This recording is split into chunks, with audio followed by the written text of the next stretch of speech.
रहे हैं के न्यूज, खबरों का सारथी।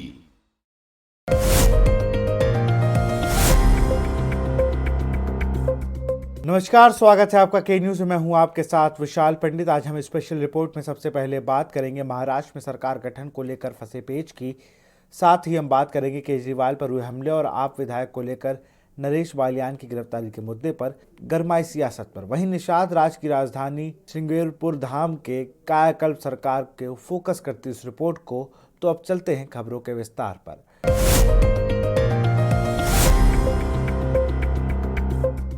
महाराष्ट्र के नतीजे आए एक सप्ताह से ज्यादा हो गया है, लेकिन मुख्यमंत्री के चेहरे का आधिकारिक ऐलान बाकी है। हालांकि शपथ ग्रहण समारोह प्रधानमंत्री नरेंद्र मोदी की मौजूदगी में 5 दिसंबर को शाम 5 बजे मुंबई के आजाद मैदान में होगा। फिलहाल हमारी ये रिपोर्ट देखिए। महाराष्ट्र में सीएम पद पर फंसा पेंच। महायुति सरकार में मंत्रालय बंटवारा बड़ी अड़चन। शिंदे गुट नई सरकार में चाहता है सम्मानजनक समायोजन। डिप्टी सीएम पद और गृह विभाग समेत पिछली सरकार में खुद के पास रहे सभी 9 विभागों की मांग पर अड़ा शिंदे गुट। महाराष्ट्र में मुख्यमंत्री के चेहरे का आधिकारिक ऐलान बाकी है। बहरहाल शपथ ग्रहण समारोह प्रधानमंत्री नरेंद्र मोदी की मौजूदगी में 5 दिसंबर को शाम 5 बजे मुंबई के आजाद मैदान में होगा। आपको बता दें कि महायुति सरकार में मंत्रालय बंटवारे को लेकर पेंच फंसा है। दिल्ली में बैठक करके लौट एकनाथ शिंदे सभी कार्यक्रम रद्द कर अचानक 29 नवंबर को सतारा स्थित पैतृक गांव चले गए थे। वहीं एक दिन बाद उनकी तबीयत बिगड़ गई। फिलहाल अब उनकी हालत ठीक बताई जा रही है। फिलहाल जो खबरें आ रही हैं उसके मुताबिक 3 दिसंबर को भाजपा विधायक दल की बैठक होगी। दिल्ली के 2 ऑब्जर्वर मुंबई आएंगे और विधायकों से चर्चा के बाद आधिकारिक रूप से सीएम फेस अनाउंस करेंगे। वहीं डिप्टी सीएम अजित पवार ने शनिवार को कहा, सीएम भाजपा का होगा, यह तय हो गया है और शिवसेना एनसीपी से एक डिप्टी सीएम होगा। उधर कांग्रेस सांसद प्रमोद तिवारी ने कहा, भाजपा ने एकनाथ शिंदे को महाराष्ट्र का मुख्यमंत्री बनाया, इस्तेमाल के बाद उन्हें बाहर कर दिया। शिंदे विश्वासघात की सजा भुगत रहे हैं। भाजपा की राजनीति में कोई विश्वसनीयता नहीं है। देखिए, पूर्ण बहुमत है, 2/3 से ज्यादा बहुमत है और नेता नहीं चुन पा रहा। सीधा सा मामला है। जब गठबंधन स्वार्थ का हो, कुर्सी का हो, तो हर को कुर्सी चाहिए और माल चाहिए, अपना फायदा चाहिए। तो महायुति गठबंधन में कौन कितना लूट सकता है, किसको कितना लूटने का लाइसेंस मिलेगा, यही चल रहा है।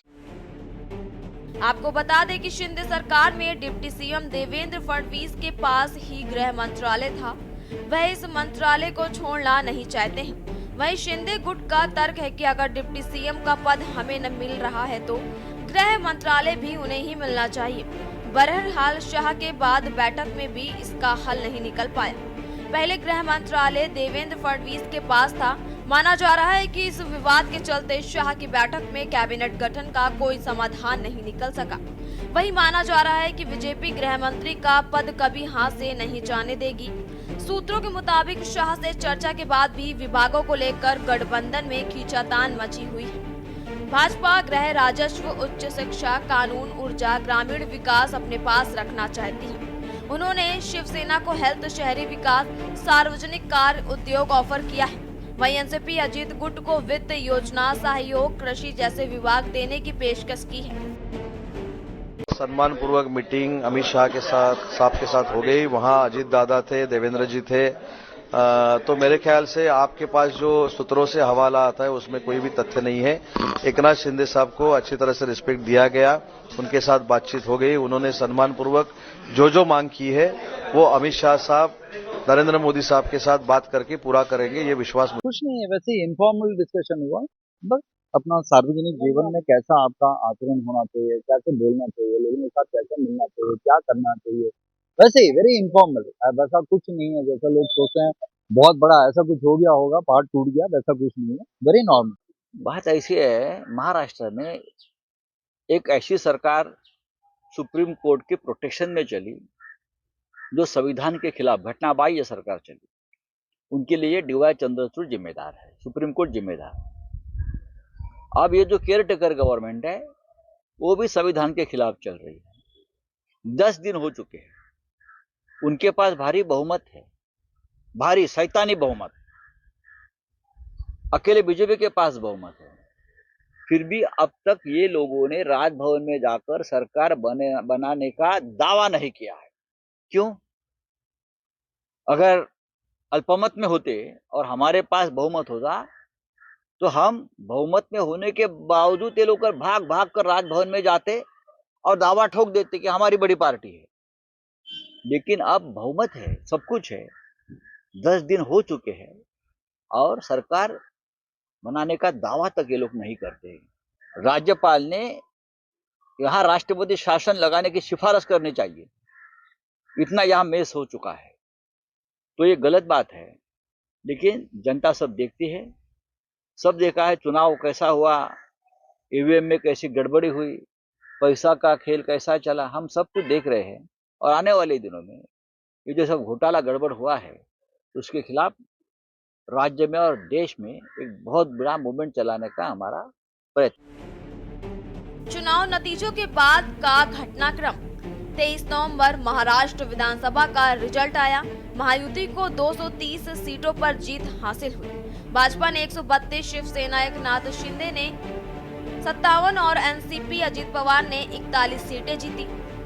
शिंदे बोले थे सीएम तीनों पार्टियां मिलकर तय करेंगी। फडणवीस ने कहा था एक है तो सेफ है। 25 नवंबर एक मुख्यमंत्री और 2 डिप्टी सीएम का फॉर्मूला तय हुआ।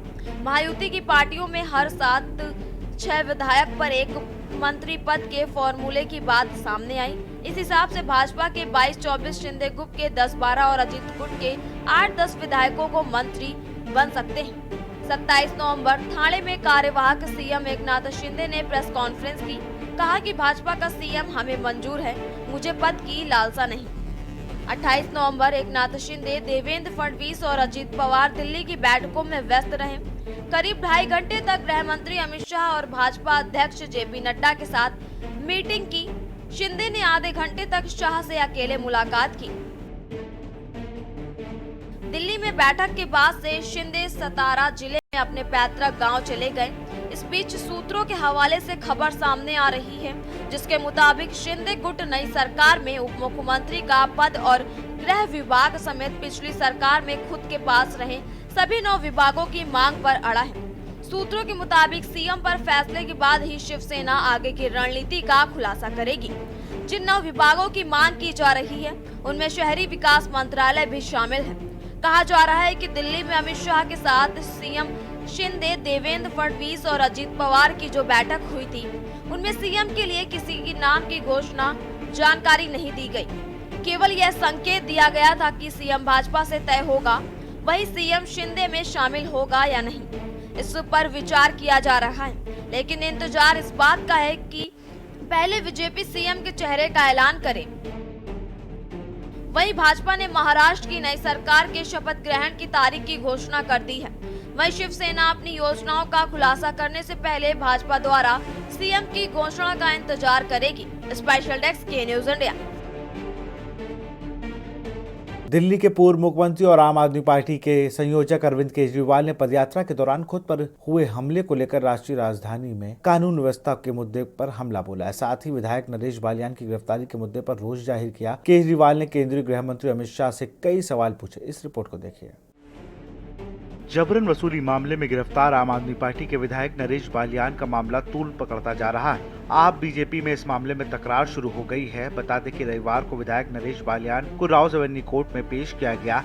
जानकारी के मुताबिक दिल्ली पुलिस की क्राइम ब्रांच ने रंगदारी के एक मामले में नरेश बालियान को गिरफ्तार किया था। पुलिस ने उनसे शनिवार को आरके पुरम के दफ्तर में लंबी पूछताछ की। वहीं आम आदमी पार्टी के संयोजक अरविंद केजरीवाल ने रविवार को एक प्रेस कॉन्फ्रेंस की। इस दौरान उन्होंने नरेश बालियान की गिरफ्तारी और पदयात्रा के दौरान खुद पर हुए हमले को लेकर जानकारी साझा की। नरेश बालियान को लेकर उन्होंने कहा कि नरेश बालियान को धमकी मिल रही थी। बालियान ने पुलिस को कई पत्र लिखे थे। गैंगस्टर की गिरफ्तारी कब की जाएगी? नरेश बालियान खुद पीड़ित है। खुद पर हमले को लेकर उन्होंने कहा कि हमला गंभीर हो सकता था। दिल्ली की सुरक्षा, दिल्ली की कानून व्यवस्था, दिल्ली के लोगों की सुरक्षा जो है वो केंद्रीय गृह मंत्री के सीधे अंडर में आती है, अमित शाह जी के अंडर में आती है। तो मुझे उम्मीद थी कि मेरे मुद्दे उठाने पे अमित शाह जी कुछ कार्रवाई करेंगे, अमित शाह जी बलात्कारियों को पकड़ेंगे, अमित शाह जी गैंगस्टर्स को पकड़ेंगे, अमित शाह जी पुलिस को बोलेंगे कि इस तरह की घटनाएं अब नहीं होनी चाहिए, अमित शाह जी कठोर कदम उठाएंगे, ठोस कदम उठाएंगे जिससे दिल्ली वासियों को कुछ सुकून मिलेगा। लेकिन इसकी बजाय हमने देखा कि कल मुझ पे हमला करवा दिया गया। मैं पदयात्रा में जा रहा था, मेरे ऊपर एक लिक्विड फेंका गया। वो लिक्विड हार्मलेस था, लेकिन वो हार्मफुल भी हो सकता था। अरविंद केजरीवाल ने कहा कि दिल्ली के गैंगस्टरों और गुंडों को गिरफ्तार करके दिखाइए, महिलाओं के साथ दुष्कर्म करने वालों को गिरफ्तार करके दिखाइए। मुझ पर हमला कराकर और मेरे विधायक को गिरफ्तार करके क्या दिल्ली के लोग सुरक्षित हो जाएंगे? और उन्होंने आगे कहा कि आप विधायक नरेश बालियान को गिरफ्तार कर अमित शाह ने जो संदेश दिए हैं, अगर कोई गैंगस्टर की शिकायत करता है तो गिरफ्तारी कर ली जाएगी। और गैंगस्टरों को भी संदेश दिया गया है कि अमित शाह उनकी सुरक्षा करेंगे, उन्हें कुछ नहीं होने देंगे। गैंगस्टर की शिकायत करने वाले आप विधायक को ही दिल्ली पुलिस ने गिरफ्तार किया है। नरेश बालियान की गिरफ्तारी से अमित शाह जी ने दिल्ली की जनता को क्या संदेश दिया है? उन्होंने सीधा सीधा संदेश दिया है कि अगर तुमने कंप्लेन करने की कोशिश करी, अगर तुम्हारे साथ कुछ भी होता है और तुमने कंप्लेन करी, तो तुम्हें ही तुम्हारे ऊपर हमला भी कराया जा सकता है, तुम्हें गिरफ्तार भी किया जा सकता है। कंप्लेन करने की हिम्मत मत करना। ये सीधा सीधा मैसेज है। गैंगस्टर्स को क्या संदेश दिया अमित शाह जी ने?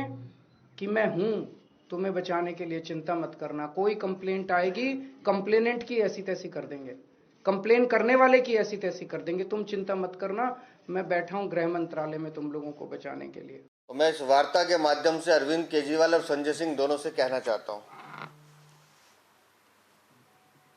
मुलाकात का समय लें, जाएं और उस पीड़ित नरेश बालियान से मिलने एक बार और पूछें कि ये खेल कितने सालों से चल रहा था। ये कोई 1 साल या 6 महीने का खेल नहीं है। 4-5 सालों से ये लगातार खेल चल रहा था। जब नरेश बालियान को लगा कि मेरी कलई खुल सकती है, मेरी बात टेप हो रही है, तो उसने नंबर बदलने शुरू किया। आपने ऑडियो में सुना होगा कि बार बार वो कहता है कि मैं तुम्हें दूसरा नंबर देता हूं। वो नंबर कहां है, कौन से हैं वो नंबर? जांच का विषय है, जांच एजेंसी काम कर रही है। वो नंबर कब इश्यू हुए, कौन से साल से हुए, कब से बातचीत हो रही है, ये सब जांच के विषय हैं। और इसलिए मैं कह रहा हूं अरविंद केजरीवाल, हर झूठ की परत खुलेगी जैसे तुम्हारी खुली है, इस झूठ की भी खुलनी है। क्योंकि ये 6 महीने 1 साल का खेल नहीं, ये 4-5 साल पुराना एक्सटॉर्शन रैकेट है, गठजोड़ है भ्रष्टाचार का, जो तुम्हारी सरपरस्ती में दिल्ली में पल रहा था। नरेश बालियान कह रहे थे कि उन्हें रंगदारी के लिए फोन आ रहे थे। इस पर पूछताछ के बावजूद उन्हें भाजपा द्वारा गिरफ्तार कर लिया गया। भाजपा सोचती है कि आपको डरा सकते हैं, लेकिन हमारे नेता 2 साल जेल में बिताने के बाद बाहर आ गए और मजबूती से खड़े हैं। भाजपा को आने वाले चुनाव में ये बात समझ आएगी। प्रियंका कक्कड़ ने कहा कि वहीं दूसरी तरफ पूर्व मुख्यमंत्री और आम आदमी पार्टी के राष्ट्रीय संयोजक अरविंद केजरीवाल पर शनिवार को ग्रेटर कैलाश इलाके में हमला हुआ था। देखिए, इससे पहले कि नरेश बालियान जी को अरेस्ट किया गया, इसकी जानकारी वीरेंद्र सचदेवा जी को ऑलरेडी थी। उन्होंने अपने एक मंच से ऑलरेडी अनाउंस कर दिया कि नरेश बालियान को डिटेन किया जाएगा। जब तक इस बात की जानकारी किसी को नहीं थी। भाजपा ने लगातार एजेंसीज का दुरुपयोग किया है। नरेश बालियान जी के केस के ऊपर भी स्टे लगा हुआ था, कोर्ट की अवमानना की है। बार बार नरेश बालियान जी ने ये कहा था कि उनको भी एक्सटॉर्शन कॉल्स आ रही थी 2022 से लगातार। तो उसकी इंक्वायरी करने की बजाय जिसने कंप्लेंट्स की उनको अरेस्ट कर लिया भाजपा ने। भाजपा को लगता है कि आम आदमी पार्टी को वो डरा सकते हैं अरेस्ट के बाद। 2-2 साल हमारे नेता जेल में रहकर आए हैं और आज आम आदमी पार्टी दोगुनी ज्यादा मजबूती से साथ खड़ी है और ये भाजपा को आने वाले चुनाव में समझ आ जाएगा। देखिए, ये तो बहुत बड़ा अपराध है कि विधायक एक्सटॉर्शन करे, विधायक सुपारी दे किसी की, विधायक गैंगस्टर से संपर्क करके लोगों के लिए इस तरह से जाल बिछाए अपराध का। और कार्रवाई तो होनी निश्चित है। एनडीए की सरकार में अपराधियों की खैर नहीं। हम ये नहीं कहते कोई अपराध करने की सोचेगा नहीं, लेकिन अपराध करने के बाद उसकी हालत क्या होगी, उसकी पुश्तें याद रखेंगी। हालांकि उन्हें चोट नहीं आई। हमलावर ने उनके ऊपर कुछ तरल पदार्थ फेंक दिया था। इसके तुरंत बाद सुरक्षा कर्मियों ने हमलावर को फौरन पकड़ लिया था। स्पेशल डेस्क के न्यूज इंडिया। यहाँ रुकते हैं एक छोटे से ब्रेक के लिए।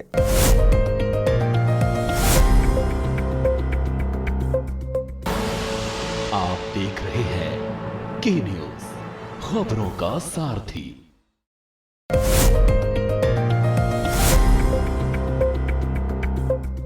ब्रेक के बाद आपका स्वागत है। योगी सरकार प्रयागराज महाकुंभ को दिव्य और भव्य स्वरूप प्रदान कर रही है। प्रयागराज नगरी के साथ ही जिले में गंगा किनारे स्थित निषाद राज की राजधानी का भी कायाकल्प सरकार कर रही है। श्रृंगवेरपुर धाम में धार्मिक और आध्यात्मिक पर्यटन के साथ रूरल टूरिज्म की भी संभावनाएं विकसित हो रही हैं। इस रिपोर्ट को देखिए। श्रृंगवेरपुर धाम पर्यटक का नया केंद्र। श्रृंगवेरपुर धाम को दिया जा रहा है भव्य स्वरूप। आस्था और पर्यटन का होगा केंद्र। श्रृंगवेरपुर धाम परियोजना पर 3,781 लाख रुपए से अधिक का बजट आवंटित।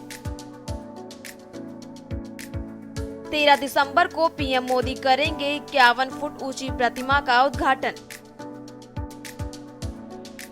यूपी सरकार ने भगवान श्री राम से जुड़े पवित्र स्थलों को भव्य स्वरूप देने का काम तेज कर दिया है। प्रयागराज के पास स्थित श्रृंगवेरपुर धाम को में निषाद राज गुहा की राजधानी के रूप में जाना जाता है।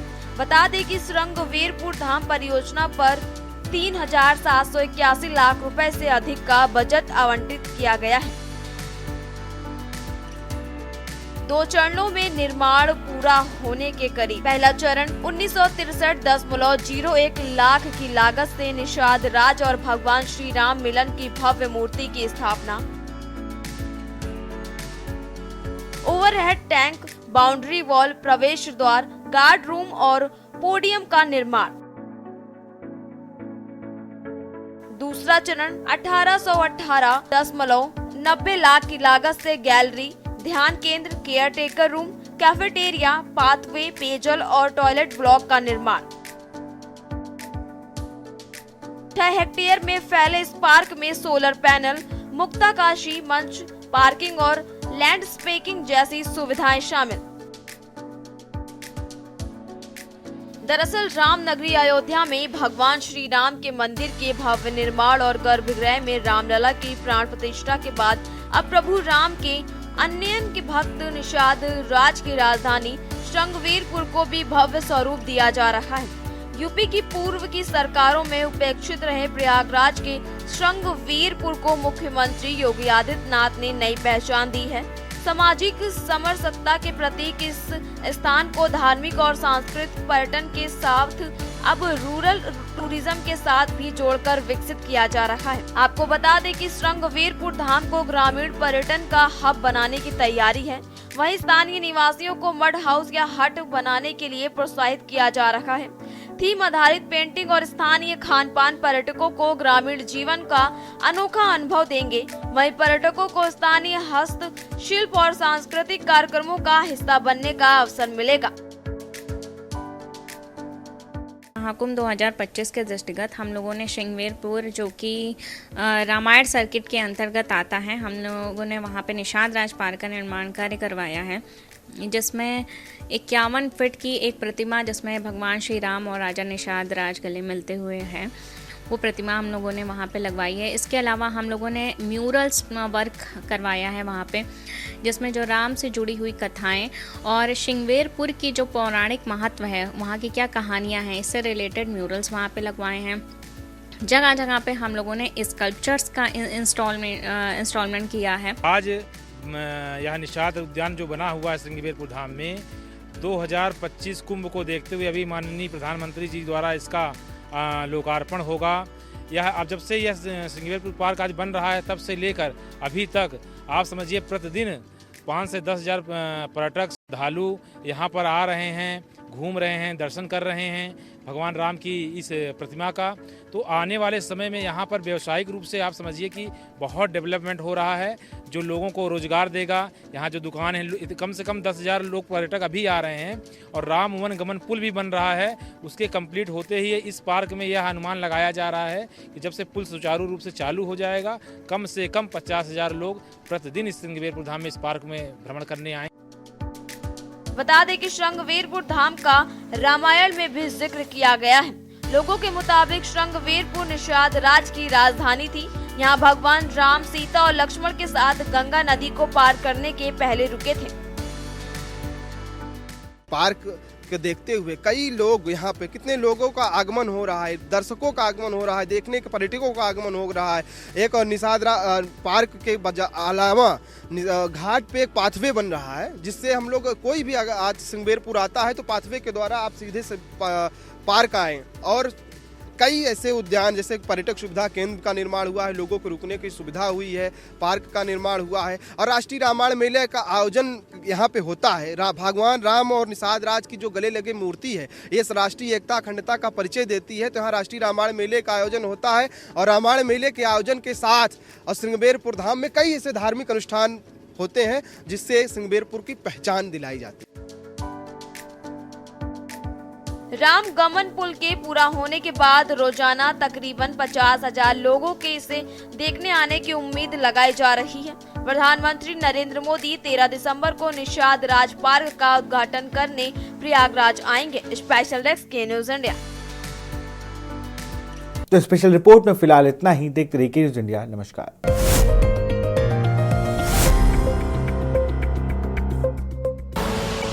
आप देख रहे हैं के न्यूज, खबरों का सारथी।